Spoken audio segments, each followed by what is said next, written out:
ಎಲ್ಲರಿಗೂ ನಮಸ್ಕಾರ. ನಾನು Shruti. Welcome back to my another vlog.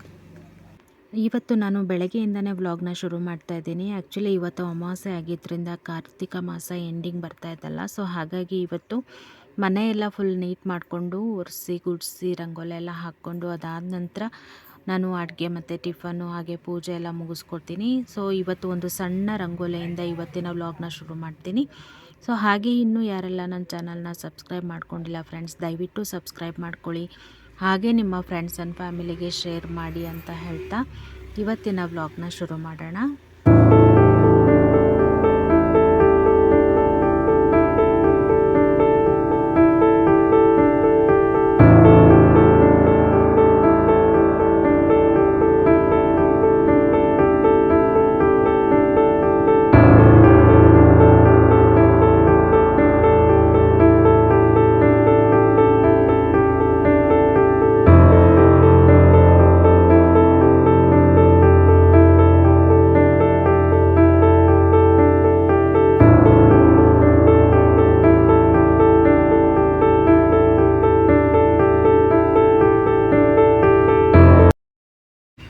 ಒಳಗಡೆ ಎಲ್ಲ ಕಸ ಹೊಡೆದಿದ್ದಾಗಿತ್ತು. ನಂತರ ನಾನು ನೆಲ ಒರೆಸೋ ನೀರಿಗೆ ಯಾವಾಗಲೂ ಉಪ್ಪನ್ನ ಉಪಯೋಗಿಸ್ತೀನಿ, ಕಲ್ಲುಪ್ಪನ್ನ ಹಾಕೋತೀನಿ. ಈ ಉಪ್ಪನ್ನ ಉಪಯೋಗಿಸೋದ್ರಿಂದ ನೆಗೆಟಿವ್ ಎನರ್ಜಿನ ಹೈಡ್ ಮಾಡುತ್ತೆ ಮನೇಲಿ, ಹಾಗೆಯೇ ಪಾಸಿಟಿವ್ ಎನರ್ಜಿನ ಇಂಪ್ರೂವ್ ಮಾಡುತ್ತೆ ಅಂತ ಹೇಳ್ಬೋದು. ಹಾಗೆ ಅದೇ ನೀರಿಗೆ ನಾನು ಡೆಟಾಲ್ ಕೂಡ ಹಾಕೋತೀನಿ. ಡೆಟಾಲ್ ಬಂದು ಯೂಶ್ವಲಿ ಸಣ್ಣ ಮಕ್ಕಳಿದ್ದಾಗ ಎಲ್ಲಂದ್ರಲ್ಲ ಮಕ್ಕಳು ಕೆಳಗಡೆ ಆಟ ಆಡ್ತಾ ಇರ್ತಾರೆ. ಸೊ ಅವರಿಗೆ ಯಾವುದೇ ಥರ ಇನ್ಫೆಕ್ಷನ್ ಆಗಬಾರ್ದು ಅಂದರೆ ನಾವು ಡೆಟಾಲ್ನ ಉಪಯೋಗಿಸೋದ್ರಿಂದ ತುಂಬಾ ಒಳ್ಳೆಯದು. ಹಾಗೆಯೇ ಮಕ್ಕಳಿಗೆ ಯಾವುದೇ ಥರ ಫುಡ್ ಇನ್ಫೆಕ್ಷನ್ ಕೂಡ ಆಗಲ್ಲ, ಯಾಕಂದರೆ ಕೆಳಗಡೆ ಎಲ್ಲ ಮುಟ್ತಾರೆ, ಅದೇ ಕೈಯಲ್ಲೇ ಏನಾದರೂ ಒಂದು ತಿನ್ಕೋತಾ ಇರ್ತಾರೆ. ಸೊ ಆ ಥರ ಎಲ್ಲ ಪ್ರಾಬ್ಲಮ್ಸ್ ಆಗಬಾರ್ದು ಅಂದಾಗ ನಾವು ಡೆಟಾಲ್ನ ಉಪಯೋಗಿಸಿದ್ರೆ ಒಳ್ಳೆಯದು. ಇಷ್ಟೆಲ್ಲ ಕೆಲಸ ಮುಗಿಸೋದ್ರೊಳಗೆ 11 o'clock ಆಗಿಬಿಟ್ಟಿತ್ತು ಆಲ್ರೆಡಿ. ಅದಕ್ಕೆ ಅತ್ತೆ ನಾನು ಪೂಜೆ ಮಾಡ್ತೀನಿ ಅಂತ ಅಂದರು. ನಾನು ಟಿಫನ್ ಆದರೂ ರೆಡಿ ಮಾಡೋಣ ಅಂತ ಹೇಳ್ಬಿಟ್ಟು ಟಿಫನಿಗೆ ಜೋಡಿಸ್ಕೊತಾ ಇದ್ದೆ. ಆ್ಯಕ್ಚುಲಿ ಇವತ್ತು ನಾನ್ ವೆಜ್ ಎಲ್ಲ ಏನೂ ತಿನ್ನಲ್ವಲ್ಲ, ಸೊ ಹಾಗಾಗಿ ಸ್ವಲ್ಪ ಸ್ಪೈಸಿ ಆಗಿರೋ ಥರ ಏನಾದರೂ ಒಂದು ಟಿಫನ್ ಮಾಡೋಣ ಅಂತೇಳಿ ಪಲಾವ್ ಆದರೂ ಮಾಡೋಣ ಅಂತ ಜೋಡಿಸ್ಕೊಂಡೆ.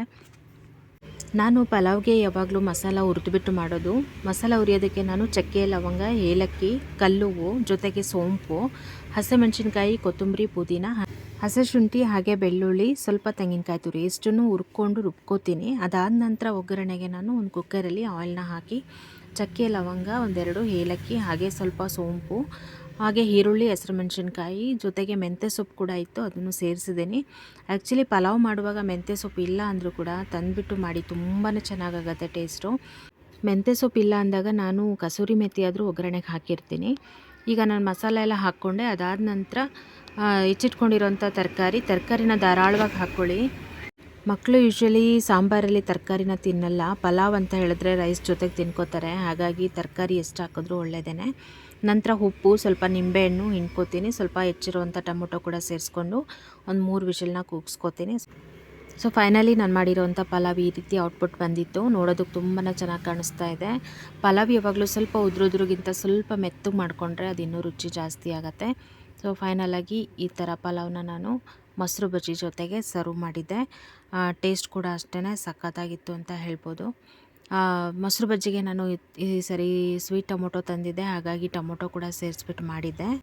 ಸೊ ತಿಂಡಿ ಎಲ್ಲ ಆದಮೇಲೆ ಜೊತೆಗೆ ಒಂದು ಸ್ಟ್ರಾಂಗ್ ಟೀ ಕೂಡ ರೆಡಿ ಆಯಿತು. ಟೀನು ಕೂಡ ಕುಡಿದು ಸ್ವಲ್ಪ ಹೊತ್ತು ಟೈಮ್ನ ಸ್ಪೆಂಡ್ ಮಾಡಿದ್ವಿ. ಅದಾದ ನಂತರ ಗಮ್ಮಿಂಗ್ ಏನಾದರೂ ಮಾಡಿಕೊಡೋಣ ಅಂತ ಹೇಳ್ಬಿಟ್ಟು ಒಳಗೆ ಕೇಕ್ ಮಾಡೋಣ ಅಂತ ಅಂದ್ಕೊಂಡೆ.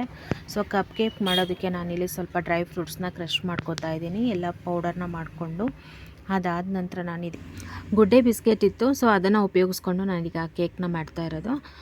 ಒಂದು ಪ್ಯಾಕ್ ಫುಲ್ ಇತ್ತು, ಸೊ ಅದನ್ನು ಒಂದು ಮಿಕ್ಸರ್ ಜಾರ್ಗೆ ಸೇರಿಸ್ಕೊಂಡೆ. ಅದಾದ ನಂತರ ಒಂದು ಸಣ್ಣ ಕಪ್ಪಲ್ಲಿ ಸ್ವಲ್ಪ ಹಾಲನ್ನ ಸೇರಿಸ್ಕೊಂಡು ಮಿಕ್ಸರಲ್ಲಿ ಗ್ರೈಂಡ್ ಮಾಡಿಕೊಂಡೆ. ಸೊ ಅದಾದ ನಂತರ ನಾನು ಇದಕ್ಕೆ ಬೇಕಿಂಗ್ ಪೌಡರು ಹಾಗೆ ಬೇಕಿಂಗ್ ಸೋಡಾ ಅದನ್ನು ಒಂದು ಸ್ವಲ್ಪನ ಸೇರಿಸ್ಕೊಂಡು ಚೆನ್ನಾಗಿ ಮಿಕ್ಸ್ ಮಾಡ್ಕೊಳ್ಳೋದು. ಮಿಕ್ಸ್ ಮಾಡಿದ ನಂತರ ಒಂದು ಕಪ್ಪಿಗೆ ಇದನ್ನು ಟ್ರಾನ್ಸ್ಫರ್ ಮಾಡ್ಕೊಳ್ಳೋದು.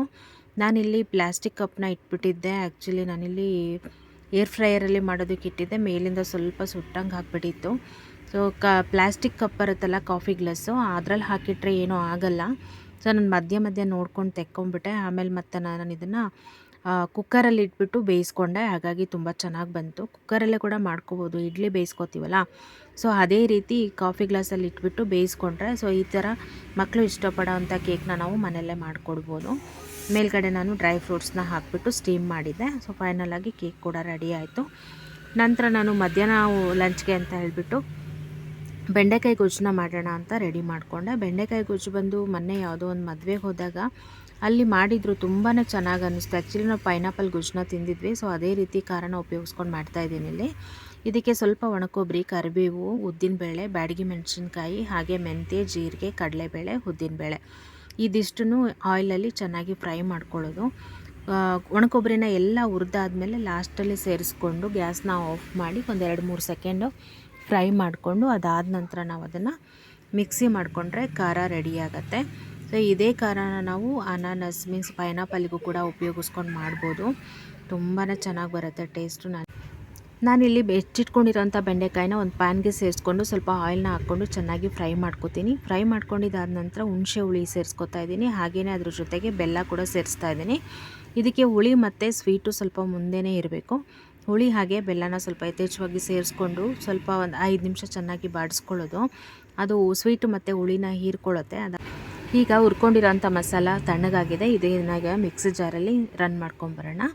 ಅದಾದ ನಂತರ ಅದು ನಾವೇನು ಬೆಂಡೆಕಾಯಿ ಹುರ್ಕೊಂಡಿರ್ತೀವಲ್ಲ ಅದೇ ಪ್ಯಾನ್ಗೆ ನಾವು ರುಬ್ಕೊಂಡಿರೋಂಥ ಮಸಾಲಾನ ಸೇರಿಸ್ಕೊಂಡು ರುಚಿಗೆ ತಕ್ಕಷ್ಟು ಉಪ್ಪನ್ನ ಸೇರಿಸ್ಕೊಂಡು ಕುದಿಯೋದಕ್ಕೆ ಇಟ್ಕೊಳ್ಳೋದು. ತುಂಬ ತಳ್ಳಗಲ್ಲ, ತುಂಬ ಗಟ್ಟಿಗೂ ಅಲ್ಲ, ಮೀಡಿಯಮಲ್ಲಿ ತಿಕ್ನೆಸ್ಸಲ್ಲಿ ಮಾಡ್ಕೊಳ್ಳೋದು. ತುಂಬಾ ಚೆನ್ನಾಗಾಗತ್ತೆ ಟೇಸ್ಟು. ಒಂದ್ಸರಿ ಟ್ರೈ ಮಾಡಿ ನೋಡಿ. ಚೆನ್ನಾಗಿ ಬಂದರೆ ಕಮೆಂಟ್ ಮಾಡೋದನ್ನು ಮರಿಬೇಡಿ. ಬೆಂಡೆಕಾಯಲ್ಲಿ ನಾವು ಏನೇನೋ ರೆಸಿಪಿ ಮಾಡ್ತೀವಿ, ಬಟ್ ಇದು ಕೂಡ ತುಂಬ ಚೆನ್ನಾಗಿ ಅನ್ನಿಸ್ತು ನನಗೆ. ನಂತರ ಇದಕ್ಕೆ ಒಗ್ಗರಣೆಗೆ ಒಂದು ಪ್ಯಾನ್ ಇಟ್ಬಿಟ್ಟು ಸಾಸಿವೆ, ಕರಿಬೇವು, ಹಿಂಗನ್ನ ಸೇರಿಸ್ಬಿಟ್ಟು ಒಗ್ಗರಣೆ ಮಾಡಿ ಇದಕ್ಕೆ ಮಿಕ್ಸ್ ಮಾಡ್ಕೊಳ್ಳೋದು. ಈ ಗೊಜ್ಜನ್ನ ನಾವು ಸೈಡ್ ಡಿಶ್ ಆಗಿ ಉಪಯೋಗಿಸ್ಕೋಬೋದು. ಹಾಗೆಯೇ ಅನ್ನಕ್ಕೆ ಕಲಿಸ್ಕೊಂಡು ತಿನ್ನೋಕ್ಕೂ ಚೆನ್ನಾಗಿರುತ್ತೆ, ಹಾಗೆ ರೊಟ್ಟಿ ಚಪಾತಿಗೂ ಕೂಡ ಚೆನ್ನಾಗಿರುತ್ತೆ. ಸೊ ಫೈನಲಾಗಿ ಒಗ್ಗರಣೆ ಕೊಟ್ಟರೆ ನಮ್ಮ ಸ್ವೀಟ್ ಖಾರ ಹುಳಿ ಬೆಂಡೆಕಾಯಿ ಗೊಜ್ಜು ರೆಡಿ ಆಯಿತು. ಯಾರಿಗೆಲ್ಲ ಬಾಯಲ್ಲಿ ನೀರು ಬರ್ತಾಯಿದೆ ಕಮೆಂಟ್ ಮಾಡಿ ಆಯಿತಾ. ಇದ್ರ ಜೊತೆಗೆ ನಾನು ಜೀರಾ ರಸಮ್ನ ಮಾಡಿದ್ದೆ. ಇದು ಕೂಡ ಅಷ್ಟೇ ತುಂಬ ಚೆನ್ನಾಗಿತ್ತು. ಈ ಕ್ಲೈಮೇಟಿಗೆ ರಸಮ್ ಮಾಡಿಸ್ದಂಗಿತ್ತು. ಸಂಡೇ ರಜಾ ದಿನ ಅಂತ ಹೇಳ್ತಾರೆ, ಆದರೆ ಈ ಲೇಡೀಸಿಗೆ ಆಲ್ಮೋಸ್ಟ್ ರಜಾ ದಿನದ ಬದಲಾಗಿ ಬ್ಯುಸಿ ದಿನ ಅಂತಲೇ ಹೇಳ್ಬೋದು. ಯಾಕಂದರೆ ವರ್ಷದ 365 ದಿನವೂ ಅವ್ರು ಬ್ಯುಸಿಯಾಗೇ ಇರ್ತಾರೆ. ಸಂಡೇ ಮೀನ್ಸ್ ಅವರು ಪೆಂಡಿಂಗ್ ವರ್ಕ್ಗಳನ್ನ ಮಾಡ್ಕೊಳ್ಳೋದೇ ಸಂಡೇ ಆಗಿರೋದ್ರಿಂದ ಬೆಳಗಿಂದ ಸಂಜೆವರೆಗೂ ಅವ್ರು ಕೆಲಸ ಮಾಡ್ಕೊಳ್ಳೋದ್ರಲ್ಲೇ ಅರ್ಧ ಟೈಮ್ ಸ್ಪೆಂಡ್ ಆಗಿರುತ್ತೆ. ಜೊತೆಗೆ ರಜಾ ಇರೋದ್ರಿಂದ ಮಕ್ಳುಗಳು ಕೂಡ ಮನೇಲಿ ಇರ್ತಾರೆ, ಹಸ್ಬೆಂಡ್ ಮನೇಲಿ ಇರ್ತಾರೆ. ಅವ್ರು ಬೇಕು ಬೇಡಗಳನ್ನ ನೋಡ್ಕೊಳ್ಳೋದು, ಮನೆ ಕೆಲಸಗಳನ್ನ ಮಾಡ್ಕೊಳೋದ್ರಲ್ಲೇ ನಮಗೆ ಇಡೀ ದಿನ ಟೈಮ್ ಸ್ಪೆಂಡ್ ಆಗುತ್ತೆ ಅಂತ ಹೇಳ್ಬೋದು. ಸೊ ನಾನು ಬೆಳಗಿಂದ ಇಷ್ಟೆಲ್ಲ ಕೆಲಸ ಆಯಿತು. ಸಂಜೆ ಮತ್ತೆ ಬೇಕಾಗಿರೋಂಥ ಕೆಲವೊಂದು ಥಿಂಗ್ಸ್ನ ತೊಗೊಬರೋಣ ಅಂತ ಹೇಳ್ಬಿಟ್ಟು ನಾನು ನಮ್ಮ ಮನೆಯವ್ರ ಜೊತೆಗೆ ಮೋರ್ಗೆ ಹೋಗಿದ್ದೆ. ಸೊ ಅಲ್ಲಿ ತಂದಿರೋಂಥ ಥಿಂಗ್ಸ್ ಬಂದು ಮ್ಯಾಗಿ ತೊಗೊಬಂದೆ. ಹಾಗೆಯೇ ಮಕ್ಕಳಿಗೆ ಬೇಕಾಗತ್ತೆ ಅಂತ ಹೇಳ್ಬಿಟ್ಟು ಸ್ವೀಟ್ ಕಾರ್ನು ರೆಡಿ ಇರೋದಿತ್ತು, ಅದನ್ನು ತೊಗೊಬಂದೆ. ನಂತರ ಪನ್ನೀರ್ ಮಸಾಲದ್ದು ಪ್ಯಾಕೆಟ್ಸ್ ಇತ್ತು. ಇದರಲ್ಲಿ ಪನ್ನೀರ್ ಟಿಕ್ಕಾ, ಪನ್ನೀರ್ ಮಸಾಲ, ಹಾಗೆಯೇ ಪನ್ನೀರ್ ಬಟರ್ ಮಸಾಲದ ಪ್ಯಾಕೆಟ್ಸ್ ಇದೆಯಂತ ನೋಡೋಣ, ಟ್ರೈ ಮಾಡೋಣ ಅಂತ ಹೇಳ್ಬಿಟ್ಟು ಅದೊಂದು ಪ್ಯಾಕೆಟ್ ತೊಗೊಂಬಂದಿದ್ದೀನಿ. ಜೊತೆಗೆ ಪಾಪುಗೆ ಈವ್ನಿಂಗ್ ಸ್ನ್ಯಾಕ್ಸ್ ಕೊಡೋದಕ್ಕೆ ಅಂತ ಹೇಳ್ಬಿಟ್ಟು ಚಾಕೋಸ್ನ ತೊಗೊಂಬಂದಿದ್ದೆ. ಅದ್ರ ಜೊತೆಗೆ ಪಲಾವ್ ಎಲೆ, ಕೆಲವೊಂದು ಸ್ಪೈಸಸ್ ಕೂಡ ಖಾಲಿಯಾಗಿತ್ತು, ಹಾಗಾಗಿ ಪಲಾವ್ ಎಲೆ ತೊಗೊಂಡೆ. ಜೊತೆಗೆ ಚಕ್ರ ಮೊಗ್ಗು, ಹಾಗೆ ಇದು ಫ್ರೈಡ್ ರೈಸ್ ಪೌಡರ್ ಅಂತ, ಇದು ನೋಡೋಣ ಟೇಸ್ಟ್ ಹೆಂಗಿರುತ್ತೆ ಅಂತ ಇದೊಂದು ತೊಗೊಂಡಿದ್ದೀನಿ. ನಂತರ ನಾನಿಲ್ಲಿ ಚಾಟ್ ಮಸಾಲ ಮೀನ್ಸ್ ಈವ್ನಿಂಗ್ ಏನಾದರೂ ಸ್ನ್ಯಾಕ್ಸ್ ಮಾಡಿಕೊಟ್ಟಾಗ ಚಾಟ್ ಮಸಾಲ ಬೇಕಾಗತ್ತೆ, ಖಾಲಿಯಾಗಿತ್ತು. ಸೊ ಹಾಗಾಗಿ ಅದು ಕೂಡ ತೊಗೊಂಡಿದ್ದಾಯಿತು. ನಂತರ ನಾನಿಲ್ಲಿ ಇಂಡಿಯಾ ಗೇಟ್ ಬಾಸ್ಮತಿ ರೈಸ್ನ ತೊಗೊಂಡೆ. ಯೂಶ್ವಲಿ ನಾವು ಪಲಾವ್ ಅಥವಾ ಬಿರಿಯಾನಿ ಮಾಡಿದಾಗ ರೈಸ್ ಜೊತೆಗೆ ಇದನ್ನು ನಾನು ಸೇರಿಸ್ತೀನಿ. ಹಾಗಾಗಿ ಇದಕ್ಕೇನು ಹೇಳ್ತಾರೆ, ಚಕ್ರ ಮೊಗ್ಗು, ಹಾಗೆಯೇ ಇನ್ನೊಂದೇನು ಮರಾಠ ಮೊಗ್ಗು ಅಂತ ಹೇಳ್ತಾರಲ್ಲ, ಅದನ್ನು ಕೂಡ ತೊಗೊಂಬಂದೆ. ಮಸಾಲೆಗೆಲ್ಲ ಸೇರಿಸ್ಕೊಳಕ್ಕೆ ಬೇಕಾಗತ್ತೆ ಅಂತ. ಧನಿಯಾ ಪೌಡರ್ ಕೂಡ ಖಾಲಿಯಾಗಿತ್ತು. ಈಗ ಥಂಡಿ ಇರೋದ್ರಿಂದ ಧನಿಯಾ ಪೌಡರ್ನ ಎಲ್ಲ ಒಣಗಿಸಿ ಪೌಡರ್ ಮಾಡಿಸೋದು ಸ್ವಲ್ಪ ಕಷ್ಟ ಆಗುತ್ತಲ್ಲ. ಸೊ ಹಾಗಾಗಿ ಈಗ ಸದ್ಯಕ್ಕೆ ಇರಲಿ ಅಂತ ಹೇಳ್ಬಿಟ್ಟು ಒಂದು ಪ್ಯಾಕೆಟು ಧನಿಯಾ ಪೌಡರ್ ಕೂಡ ತೊಗೊಂಡೆ. ಅದರ ಜೊತೆಗೆ ಕಡಲೆಕಾಳು, ಹಾಗೆಯೇ ಸೋಂಪು ಯೂಶ್ವಲಿ ಫುಡ್ಡಲ್ಲಿ ಸೇರಿಸಿದ್ರೆ ತುಂಬಾ ಒಳ್ಳೆಯದು, ಡೈಜೆಷನಿಗೆ ತುಂಬ ಹೆಲ್ಪ್ ಆಗುತ್ತೆ. ನಂತರ ನಾನಿಲ್ಲಿ ಲೆಮನ್ ರೈಸ್ ಪೌಡರ್ ಅಂತ, ಇದು ಸಪೋಸ್ ಏನಾದರೂ ಕೆಲವೊಂದು ಟೈಮು ಅರ್ಜೆಂಟಾಗಿ ಗಮ್ಯಂಗೆ ಸ್ಕೂಲ್ ಟಿಫನಿಗೆ ರೆಡಿ ಮಾಡೋಕ್ಕೆ ಲೇಟ್ ಆದಾಗ ಈ ಥರ ಪೌಡರ್ ಇದ್ದರೆ ಬೇಗ ಮಾಡಿಕೊಡ್ಬೋದಲ್ಲ ಅಂತ ಅರ್ಜೆಂಟಿಗೆ ಕೆಲವೊಂದು ಪೌಡರ್ಸ್ನ ಇಟ್ಕೊಂಡಿರ್ತೀನಿ ನಾನು. ಇದು ಚಿಪ್ಸ್ ಮ್ಯಾಡ್-ಆ್ಯಂಗಲ್ಸು. ಮೊನ್ನೆ ನಾವು ಪಾಪು ಬರ್ಡೇಗೆ ಹೋದಾಗ ಈ ಥರದಲ್ಲಿ ಸ್ನ್ಯಾಕ್ಸ್ ಮಾಡಿಕೊಟ್ಟಿದ್ರು. ಸೊ ಟ್ರೈ ಮಾಡೋಣ ಒಂದ್ಸರಿ ಅಂತ ಹೇಳ್ಬಿಟ್ಟು ತೊಗೊಬಂದಿದ್ದೀನಿ. ಮಾಡಿದಾಗ ನಾನು ಶೇರ್ ಮಾಡ್ತೀನಿ. ನೈಟ್ ಡಿನ್ನರ್ಗೆ ಪನ್ನೀರ್ ಬಟರ್ ಮಸಾಲ ಮಾಡಿದ್ದೆ. ಸೊ ಅದ್ರ ರೆಸಿಪಿನ ನಾನು ನಿಮ್ಮ ಜೊತೆ ನೆಕ್ಸ್ಟ್ ವ್ಲಾಗಲ್ಲಿ ಶೇರ್ ಮಾಡ್ಕೋತೀನಿ. ಸೊ ಸಂಡೇ ಆಗಿದ್ದರಿಂದ ಬಿಗ್ ಬಾಸ್ ಬರ್ತಾಯಿತ್ತು. ಸೊ ಕುತ್ಕೊಂಡು ಟೈಮ್ ಸ್ಪೆಂಡ್ ಮಾಡ್ತಾಯಿದ್ವಿ. ತುಂಬಾ ಚೆನ್ನಾಗಿತ್ತು ಬಿಗ್ ಬಾಸು. ನಕ್ಕು ಹೊಟ್ಟೆಲ್ಲ ನೋವಾಯಿತು ಅಂತ ಹೇಳ್ಬೋದು, ಅಷ್ಟು ಎಂಟರ್ಟೈನಿಂಗ್ ಆಗಿತ್ತು ಅಂತ. ಈ ವ್ಲಾಗ್ನ ನಾನು ಇಲ್ಲಿಗೆ ಎಂಡ್ ಮಾಡ್ತಾ ಇದ್ದೀನಿ. ಇಷ್ಟ ಆದಲ್ಲಿ ಲೈಕ್ ಮಾಡಿ, ಶೇರ್ ಮಾಡಿ, ಕಮೆಂಟ್ ಮಾಡಿ. Thank you all. Thanks for watching. Bye.